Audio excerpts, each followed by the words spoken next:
होनी बहुत बलवान है। अभिमन्यु के पुत्र राजा परीक्षित थे। राजा परीक्षित के बाद उनके पुत्र जन्मेजय राजा बने। एक दिन जन्मेजय वेदव्यास जी के पास बैठे थे।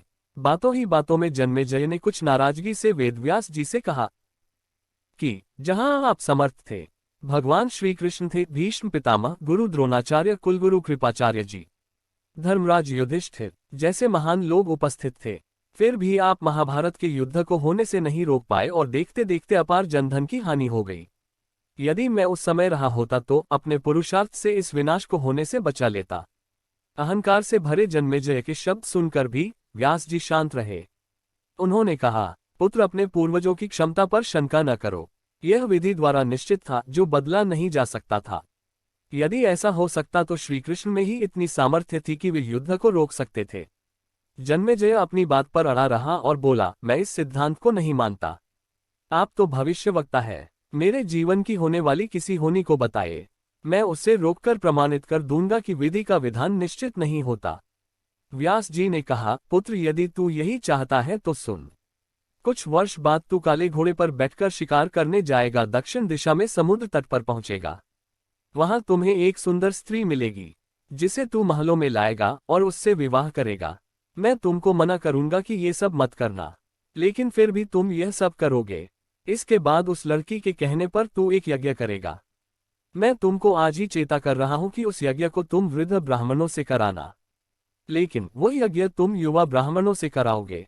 और जन्मेजय ने हंसते हुए व्यास जी की बात काटते हुए कहा कि मैं आज के बाद काले घोड़े पर ही नहीं बैठूंगा, तो ये सब घटनाएं घटित ही नहीं होगी। व्यास जी ने कहा कि ये सब होगा, और अभी आगे की सुन। उस यज्ञ में एक ऐसी घटना घटित होगी कि तुम उस रानी के कहने पर उन युवा ब्राह्मणों को प्राण दंड दोगे, जिससे तुझे ब्रह्म हत्या का पाप लगेगा और तुझे कुष्ठ रोग होगा, और वही तेरी मृत्यु का कारण बनेगा। इस घटनाक्रम को रोक सको तो रोक लो। वेद व्यास जी की बात सुनकर जन्मेजय ने एहतियातवश शिकार पर जाना ही छोड़ दिया। परंतु जब होनी का समय आया तो उसे शिकार पर जाने की बलवती इच्छा हुई। उसने सोचा कि काला घोड़ा नहीं लूंगा, पर उस दिन उसे अस्तबल में काला घोड़ा ही मिला। तब उसने सोचा कि मैं दक्षिण दिशा में नहीं जाऊंगा, परंतु घोड़ा अनियंत्रित होकर दक्षिण दिशा की ओर गया और समुद्र तट पर पहुंचा। वहां पर उसने एक सुंदर स्त्री को देखा और उस पर मोहित हुआ। जन्मेजय ने सोचा कि इसे लेकर महल में तो जाऊंगा, लेकिन शादी नहीं करूंगा। परंतु उसे महलों में लाने के बाद उसके प्यार में पड़कर उससे विवाह भी कर लिया। फिर रानी के कहने से जन्मेजय द्वारा यज्ञ भी किया गया। उस यज्ञ में युवा ब्राह्मण ही रखे गए। किसी बात पर युवा ब्राह्मण रानी पर हंसने लगे। रानी क्रोधित हो गई और रानी के कहने पर राजा जन्मेजय ने उन्हें प्राणदंड की सजा दे दी। फलस्वरूप उसे कोढ़ हो गया। अब जन्मेजय घबरा गया और तुरंत व्यास जी के पास पहुंचा और उनसे जीवन बचाने के लिए प्रार्थना करने लगा। वेद व्यास जी ने कहा कि एक अंतिम अवसर तेरे प्राण बचाने का और देता हूं। मैं तुझे महाभारत में हुई घटना का श्रवण कराऊंगा, जिसे तुझे श्रद्धा एवं विश्वास के साथ सुनना है। इससे तेरा कोढ़ मिटता जाएगा। परंतु यदि किसी भी प्रसंग पर तूने अविश्वास किया तो मैं महाभारत का प्रसंग रोक दूंगा और फिर मैं भी तेरा जीवन नहीं बचा पाऊंगा। याद रखना, अब तेरे पास यह अंतिम अवसर है। अब तक जन्मेजय को व्यास जी की बातों पर पूरा विश्वास हो चुका था, इसलिए वह पूरी श्रद्धा और विश्वास से कथा श्रवण करने लगा। व्यास जी ने कथा आरंभ करी और जब भीम के बल के वे प्रसंग सुनाए, जिसमें भीम ने हाथियों को सूंडों से पकड़कर उन्हें अंतरिक्ष में उछाला। वे हाथी आज भी अंतरिक्ष में घूम रहे हैं। तब जन्मेजय अपने आप को रोक नहीं पाया और बोल उठा कि ये कैसे संभव हो सकता है, मैं नहीं मानता। व्यास जी ने महाभारत का प्रसंग रोक दिया और कि पुत्र, मैंने तुझे कितना समझाया कि अविश्वास मत करना, परंतु तुम अपने स्वभाव को नियंत्रित नहीं कर पाए, क्योंकि यह होनी द्वारा निश्चित था। फिर व्यास जी ने अपनी मंत्र शक्ति से आवाहन किया और वे हाथी पृथ्वी की आकर्षण शक्ति में आकर नीचे गिरने लगे। तब व्यास जी ने कहा, यह मेरी बात का प्रमाण है। जितनी मात्रा में जन्मेजय ने श्रद्धा विश्वास से कथा श्रवण की, उतनी मात्रा में वह उस कुष्ठ रोग से मुक्त हुआ, परंतु एक बिंदु रह गया और वही उसकी मृत्यु का कारण बना। पहले बनती है तकदीरें, फिर बनते हैं शरीर। कर्म हमारे हाथ में है लेकिन उसका फल हमारे हाथों में नहीं है। गीता के 11वें अध्याय के 33वें श्लोक में श्री कृष्ण अर्जुन से कहते हैं, उठ खड़ा हो और अपने कार्य द्वारा यश प्राप्त कर। यह सब तो मेरे द्वारा पहले ही मारे जा चुके हैं, तू तो केवल निमित्त बना है। होनी को टाला नहीं जा सकता। लेकिन नेक कर्म व ईश्वर नाम जाप से होने के प्रभाव को कम किया जा सकता है। अर्थात रोग आएंगे परंतु पीड़ा नहीं होगी। लालच बुरी बला। एक आदमी बहुत ही लालची था। उसने सुन रखा था कि अगर संतों की सेवा करे तो बहुत ज्यादा धन प्राप्त होता है। यह सोचकर उसने साधु संतों की सेवा करनी प्रारंभ कर दी। एक बार उसके घर बड़े ही चमत्कारी संत आए। उन्होंने उसकी सेवा से प्रसन्न होकर उसे 4 दिए दिए और कहा, इनमें से एक दिया जला लेना और पूरब दिशा की ओर चले जाना। जहां यह दिया बुझ जाए वहां की जमीन को खोद लेना, तुम्हें काफी धन मिल जाएगा। अगर फिर तुम्हें धन की आवश्यकता पड़े तो दूसरा दिया जला लेना और पश्चिम दिशा की ओर चले जाना। जहां यह दिया बुझ जाए वहां की जमीन खोद लेना, तुम्हें मनचाही माया मिलेगी। फिर भी संतुष्टि ना हो तो तीसरा दिया जला लेना और दक्षिण दिशा की ओर चले जाना। उसी प्रकार दिया बुझने पर जब तुम वहां की जमीन खोदोगे तो तुम्हें बेहिसाब धन मिलेगा। तब तुम्हारे पास केवल एक दिया बच जाएगा और एक ही दिशा रह जाएगी। तुमने यह दिया ना ही जलाना है और ना ही इसे उत्तर दिशा की ओर ले जाना है।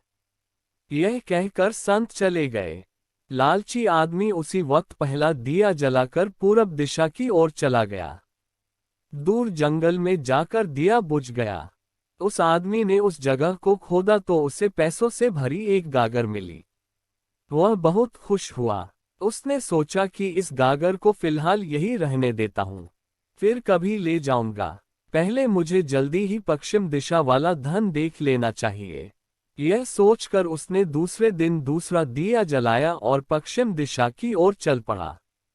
दूर एक उजाड़ स्थान में जाकर दिया बुझ गया। वहां उस आदमी ने जब जमीन खोदी तो उसे सोने की मोहरों से भरा एक घड़ा मिला। उसने घड़े को भी यही सोचकर वही रहने दिया कि पहले दक्षिण दिशा में जाकर देख लेना चाहिए। जल्दी से जल्दी ज्यादा से ज्यादा धन प्राप्त करने के लिए वह बेचैन हो गया। अगले दिन वह दक्षिण दिशा की ओर चल पड़ा। दिया एक मैदान में जाकर बुझ गया। उसने वहां की जमीन खोदी तो उसे हीरे मोतियों से भरी 2 पेटियां मिली। वह आदमी अब बहुत खुश था। तब वह सोचने लगा, अगर इन तीनों दिशाओं में इतना धन पड़ा है तो चौथी दिशा में इनसे भी ज्यादा धन होगा। फिर उसके मन में ख्याल आया कि संत ने उससे चौथी दिशा की ओर जाने के लिए मन किया है। दूसरे ही पल उसके मन ने कहा, हो सकता है उत्तर दिशा की दौलत संत अपने लिए रखना चाहते हो। मुझे जल्दी से जल्दी उस पर भी कब्जा कर लेना चाहिए। ज्यादा से ज्यादा धन प्राप्त करने की लालच ने उसे संतों के वचनों को दोबारा सोचने ही नहीं दिया। अगले दिन उसने चौथा दिया जलाया और जल्दी जल्दी उत्तर दिशा की ओर चल पड़ा। दूर आगे एक महल के पास जाकर दिया बुझ गया। महल का दरवाजा बंद था। उसने दरवाजे को धकेला तो दरवाजा खुल गया। वह बहुत खुश हुआ। उसने मन ही मन में सोचा कि यह महल उसके लिए ही है। वह अब तीनों दिशाओं की दौलत को भी यही ले आकर रखेगा और ऐश करेगा। वह आदमी महल के एक एक कमरे में गया। कोई कमरा हीरे मोतियों से भरा हुआ था। किसी कमरे में सोने के आभूषण भरे पड़े थे। इसी प्रकार अन्य कमरे भी अकूत धन से भरे हुए थे। वह आदमी चकाचौंध होता जाता और अपने भाग्य को शाबाशी देता। वह जरा और आगे बढ़ा तो उसे एक कमरे में चक्की चलने की आवाज सुनाई दी। वह उस कमरे में दाखिल हुआ तो उसने देखा कि एक बूढ़ा आदमी चक्की चला रहा है। लालची आदमी ने बूढ़े से कहा कि तू यहाँ कैसे पहुंचा? बूढ़े ने कहा, ऐसा कर यह जरा चक्की चला, मैं सांस लेकर तुझे बताता हूँ। लालची आदमी ने चक्की चलानी प्रारंभ कर दी। बूढ़ा चक्की से हट जाने पर ऊंची आवाज में हंसने लगा। लालची आदमी उसकी ओर हैरानी से देखने लगा।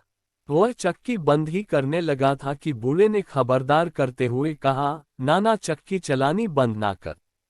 फिर बूढ़े ने कहा, यह महल अब तेरा है, परंतु यह उतनी देर तक खड़ा रहेगा जितनी देर तक तू चक्की चलाता रहेगा। अगर चक्की चलनी बंद हो गई तो महल गिर जाएगा और तू भी इसके नीचे दबकर मर जाएगा। कुछ समय रुककर बूढ़ा फिर कहने लगा, मैंने भी तेरी ही तरह लालच करके संतों की बात नहीं मानी थी और मेरी सारी जवानी इस चक्की को चलाते हुए बीत गई। वह लालची आदमी बूढ़े की बात सुनकर रोने लगा। फिर कहने लगा, अब मेरा इस चक्की से छुटकारा कैसे होगा? बूढ़े ने कहा, जब तक मेरे और तेरे जैसा कोई आदमी लालच में अंधा होकर यहाँ नहीं आएगा, तब तक तू इस चक्की से छुटकारा नहीं पा सकेगा। तब उस लालची आदमी ने बूढ़े से आखिरी सवाल पूछा, तू अब बाहर जाकर क्या करेगा? बूढ़े ने कहा, मैं सब लोगों से कहूंगा, लालच बुरी बला है, बदनामी के दाग नहीं मिटते।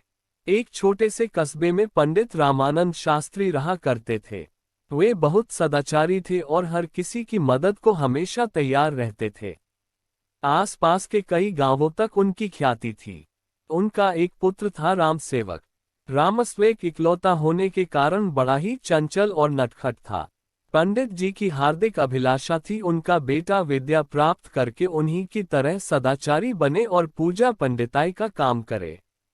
लेकिन पिता की इच्छा के विपरीत लाडला रामसेवक हमेशा शरारतें किया करता था।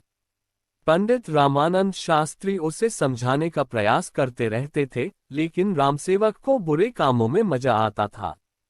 अंत में निराश होकर पंडित जी ने रामसेवक को समझाना बंद कर दिया। जब कभी कोई उसके पुत्र की शिकायत लेकर आता तो पंडित जी अपने घर के मुख्य आधार पर एक कील गाड़ देते। कुछ ही दिनों में दरवाजा कीलों से भर गया। एक दिन एक अंधा मुसाफिर रोता हुआ पंडित जी के पास आया और पूछने पर उसने बताया कि उनके बेटे रामसेवक ने उनकी लाठी खींच ली और उनकी पोटली कुएं में फेंक दी। यह सुनकर पंडित को दुख हुआ। उन्होंने दरवाजे की ओर देखा। उसमें केवल एक आखिरी कील के लिए जगह बची थी। पंडित जी ने उसे अंधे मुसाफिर से माफी मांगकर उसे रवाना किया और कील हथौड़ा लेकर दरवाजे पर जैसे ही कील ठोकनी शुरू की, उसी समय रामसेवक वहां आ पहुंचा। उसने पिता से पूछा, पिताजी, आप यह क्या कर रहे हैं? पंडित जी उदास मन से बोल उठे, बेटा, मैं तेरे किए गए दुष्कर्मों की गिनती कर रहा हूं। रामसेवक आश्चर्य से दरवाजे पर लगी कीलों को देखने लगा और फिर पूछ बैठा, क्या दरवाजे पर लगी सभी कीलें मेरे कारण लगी हैं? इस पर दुखी पंडित जी बोल उठे, हाँ मेरे नालायक बेटे, ये सब कीलें तुम्हारे किए गए दुष्कर्मों की सूचक है। पंडित जी ने रामसेवक को समझाया, देखो बेटा, बुरे कर्मों को छोड़कर परोपकार और सत्कर्म करो, ज्ञान विद्या प्राप्त करो। अब भी अवसर है, नहीं तो शेष जीवन पश्चाताप में बीत जाएगा। यह सुनकर रामसेवक उदास हो गया। उसे अपनी गलती का एहसास हुआ। उसने मन ही मन प्रण किया कि अब वह अच्छे कर्म करेगा और अपने पिता अधारा बताए गए मार्ग पर चलेगा। एकाएक उसके व्यवहार में बदलाव आ गया। उसने लोगों को सताना बंद कर दिया। वह सबकी सहायता करने लगा। उसके इस बदले व्यवहार से पंडित जी खुश रहने लगे। उन्होंने रामसेवक के प्रत्येक अच्छे काम पर दरवाजे पर लगी एक कील निकालनी शुरू कर दी। धीरे धीरे सारी कीलें निकल गई। एक दिन पंडित जी आंगन में बैठकर धूप सेक रहे थे कि तभी उन्हें किसी ने बताया कि अभी अभी रामसेवक ने एक निर्धन बुढ़िया महिला की सहायता की है। इस सूचना पर प्रसन्न होकर पंडित जी ने जैसे ही अंतिम कील निकाली, उसी वक्त रामसेवक वहां आ पहुंचा। रामसेवक कभी अपने पिता को देखता तो कभी दरवाजे को। उसने कहा, पिताजी, कील तो सारी निकल गईं पर उनके निशान दरवाजे पर सदा के लिए रह गए।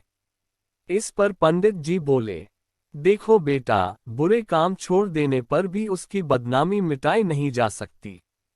इसलिए हमें कभी भी बुरे काम नहीं करने चाहिए। मनुष्य अधारा किए गए छोटे से छोटे बुरे काम की बदनामी उसकी पीछा नहीं छोड़ती। जैसे ऋषि वाल्मीकि का प्रारंभिक जीवन उनके परिचय में हमेशा उल्लिखित किया जाता है। परलोक के भोजन का स्वाद। एक सेठ ने अन्न सत्र खोल रखा था। उनमें दान की भावना तो कम थी, पर समाज उन्हें दानवीर समझकर उनकी प्रशंसा करे, यह भावना मुख्य थी। उनके प्रशंसक भी कम नहीं थे। थोक का व्यापार था उनका। वर्ष के अंत में अन्न के कोठारों में जो सड़ा गला अन्न बिकने से बच जाता था वह अन्न सत्र के लिए भेज दिया जाता था। प्रायः सड़ी ज्वार की रोटी ही सेठ के अन्न सत्र में भूखों को प्राप्त होती थी। सेठ के पुत्र का विवाह हुआ। पुत्रवधू घर आई। वह बड़ी सुशील, धर्मज्ञ और विचारशील थी। उसे जब पता चला कि उसके ससुर द्वारा खोले गए अन्न सत्र में सड़ी ज्वार की रोटी दी जाती है तो उसे बड़ा डैक हुआ। उसने भोजन बनाने की सारी जिम्मेदारी अपने ऊपर ले ली। पहले ही दिन उसने अन्न सत्र से सड़ी ज्वार का आटा मंगवाकर एक रोटी बनाई और सेठ जब भोजन करने बैठे तो उनकी थाली में भोजन के साथ वह रोटी भी परोस दी। काली मोटी रोटी देखकर कौतूहलवश सेठ ने पहला ग्रास उसी रोटी का मुख में डाला। ग्रास मुंह में जाते ही वे थू थू करने लगे और थूकते हुए बोले, बेटी घर में आटा तो बहुत है। यह तूने रोटी बनाने के लिए सड़ी ज्वार का आटा कहाँ से मंगाया? पुत्रवधू बोली, पिताजी, यह आटा परलोक से मंगाया है। ससुर बोले, बेटी, मैं कुछ समझा नहीं। पिताजी, जो दान पुण्य हमने पिछले जन्म में किया वही कमाए अब खा रहे हैं, और जो हम इस जन्म में करेंगे वही हमें परलोक में मिलेगा। हमारे अन्न सत्र में इसी आटे की रोटी गरीबों को दी जाती है। परलोक में केवल इसी आटे की रोटी पर रहना है। इसलिए मैंने सोचा कि अभी से हमें इसे खाने का अभ्यास हो जाए तो वहां कष्ट कम होगा। सेठ को अपनी गलती का एहसास हुआ। उन्होंने अपनी पुत्रवधू से क्षमा मांगी और अन्न सत्र का सड़ा आटा उसी दिन फेंकवा दिया। तब से अन्न सत्र से गरीबों, भूखों को अच्छे आटे की रोटी मिलने लगी। आप दान तो करो, लेकिन दान ऐसा हो कि जिससे दूसरे का मंगल ही मंगल हो। जितना आप मंगल की भावना से दान करते हो उतना दान लेने वाले का भला होता ही है। साथ में आपका भी इहलोक और परलोक सुधर जाता है। दान करते समय यह भावना नहीं होनी चाहिए कि लोग मेरी प्रशंसा करें, वाहवाही करें। दान इतना गुप्त हो कि देते समय आपके दूसरे हाथ को भी पता न चले। रहीम एक नवाब थे। वे प्रतिदिन दान किया करते थे। उनका दान देने का ढंग अनोखा था। वे रुपए पैसों की ढेरी लगवा लेते थे और आंखें नीची करके उस ढेर में से मुट्ठी भर भर कर याचकों को देते जाते थे। एक दिन संत तुलसीदास जी भी वहां उपस्थित थे। उन्होंने देखा कि एक याचक 2-3 बार ले चुका है, परंतु रहीम फिर भी उससे दे रहे हैं। यह दृश्य देखकर तुलसीदास जी ने पूछा, सीखे कहाँ नवाब जो देनी ऐसी देन, ज्यों ज्यों कर ऊंचे चढ़े त्यों त्यों नीचे नैन। तब रहीम ने बड़ी नम्रता से उत्तर दिया, देने हारा और है जो देता दिन रैन। लोग भरम हम पे करें या विधि नीचे नैन। असल में दाता तो कोई दूसरा है जो दिन रात दे रहा है। हम पर व्यर्थ ही भ्रम होता है कि हम दाता है, इसलिए आंखें झुक जाती हैं। कितनी ऊंची दृष्टि है, कितना पवित्र दान है। दान श्रद्धा, प्रेम, सहानुभूति एवं नम्रता पूर्वक दो, कुढ़कर, जलकर, खींचकर मत दो। अहम सजाने की गलती नहीं करो। अहम को विसर्जित करके विशेष नम्रता से सामने वाले के अंतरात्मा का आशीष पाओ। राम नाम का चमत्कार। एक बार एक गांव में एक साधु रहता था। सारा दिन राम राम जपता रहता है और ढोलकी बजाकर कीर्तन करता रहता। उसकी कुटिया के पास जिस व्यक्ति का घर था वह उससे बहुत परेशान था। एक दिन वह व्यक्ति गुस्से में उस साधु की कुटिया में चला गया और कहने लगा कि तुम क्या दिन रात राम राम रटते रहते हो? तुम्हें तो कोई काम धंधा नहीं है, हमें तो कमाने जाना पड़ता है।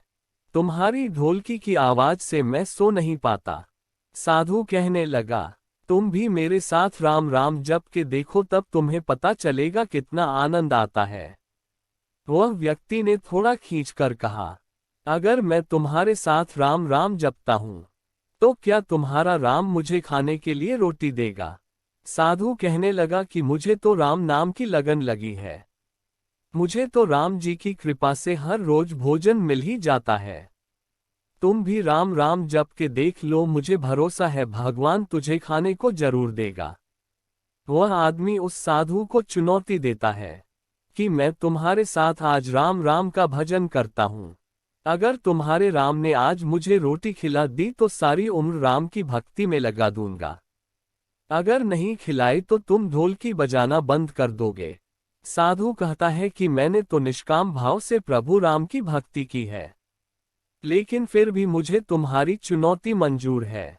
वह व्यक्ति साधु के साथ बैठकर राम राम का जाप करता है और मन में निश्चय करता है कि चाहे कुछ हो जाए मैं आज भोजन नहीं करूंगा। देखता हूं इसका राम मुझे कैसे भोजन कराता है। राम राम का भजन करने के बाद वह सोचता है कि अगर अब मैं घर जाता हूं तो मेरी माँ और बीवी मुझे खाने को कहेंगे और मुझे रोटी खानी पड़ सकती है, लेकिन मुझे साधु को चुनौती में हराना है। इसलिए वह घर जाने की बजाय गांव के पास के जंगल में चला जाता है। जंगल में एक पेड़ पर चढ़कर बैठ जाता है। वह सोचता है कि मैं सारा दिन इस पेड़ से उतरूंगा ही नहीं, अन्न का दाना भी नहीं खाऊंगा। इस तरह मैं साधु को हरा दूंगा और उसका ढोलकी बजाना बंद हो जाएगा। कुछ देर बाद उस जंगल से एक बंजारों की टोली गुजरती है। उन्हें भूख लगी होती है, तो बंजारों का सरदार कहता है कि आग जलाकर यहीं पर खाना बना लो। अब खाना खाकर ही आगे बढ़ेंगे। खाना बनकर तैयार हो जाता है। बंजारे खाना खाने ही वाले होते हैं कि इतनी देर में बंजारों को सूचना मिलती है कि पीछे से डाकू आ रहे हैं। तो बंजारों का सरदार कहता है कि हमें यहां से चले जाना चाहिए, डाकू हमारा सब कुछ लूट सकते हैं। वे बंजारे खाना वहीं पर छोड़कर चले जाते हैं। वह आदमी पेड़ पर चढ़ा सब कुछ देख रहा था। कुछ समय बाद डाकू वहां पहुंच जाते हैं। भोजन को देखकर डाकू कहते हैं कि खुशबू तो बहुत अच्छी आ रही है, लेकिन यह भोजन किसने फिर बनाया? बनाने के बाद खाया क्यों नहीं? कहीं किसी की चाल तो नहीं हमें फंसाने की? हो सकता है इस भोजन में जहर हो। उसी समय डाकुओं के सरदार की नजर उस व्यक्ति पर पड़ी। वह उसे नीचे आने का आदेश देता है। डाकू उस व्यक्ति से पूछते हैं, हमें मारने के लिए क्या भोजन तुमने बनाया है? वह बेचारा मिन्नतें करता रहता है कि मैंने यह भोजन नहीं बनाया, इसमें जहर नहीं है, यह भोजन बंजारों ने बनाया है। आपके आने की खबर सुनकर वह जहां से भाग गए, लेकिन डाकुओं के आगे उसकी एक नहीं चलती।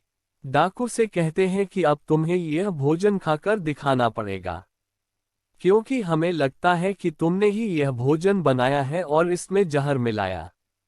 अब तुम ही सबसे पहले यह भोजन खाओगे। वह जिद पर अड़ा रहता है, मैं यह भोजन नहीं खाऊंगा, किसी कीमत पर नहीं खाऊंगा। डाकुओं का शक और गहरा हो जाता है। वे बंदूक की नोक उसके सिर पर रखकर कहते हैं, तुझे यह भोजन खाना पड़ेगा, नहीं तो गोली खानी पड़ेगी। वह व्यक्ति भोजन कर रहा है और साधु को याद करते करते आंसू उसकी आंखों से बह रहे थे। उसने कहा था कि मेरा निश्चय है कि राम नाम जप लेगा तो राम तुझे भोजन भी देंगे। उसके भोजन करने के बाद डाकुओं ने इसे छोड़ दिया। अब उसे विश्वास हो गया कि बंजारों को और डाकुओं को राम जी ने ही भेजा है। वह सीधा साधु की कुटिया में चला गया और जाकर उनके चरणों में प्रणाम किया और उन्हें सारा वृतांत सुनाया। अब उस साधु से भी ज्यादा उसे राम नाम की लगन लग गई। उसने अपना पूरा जीवन राम जी को समर्पित कर दिया।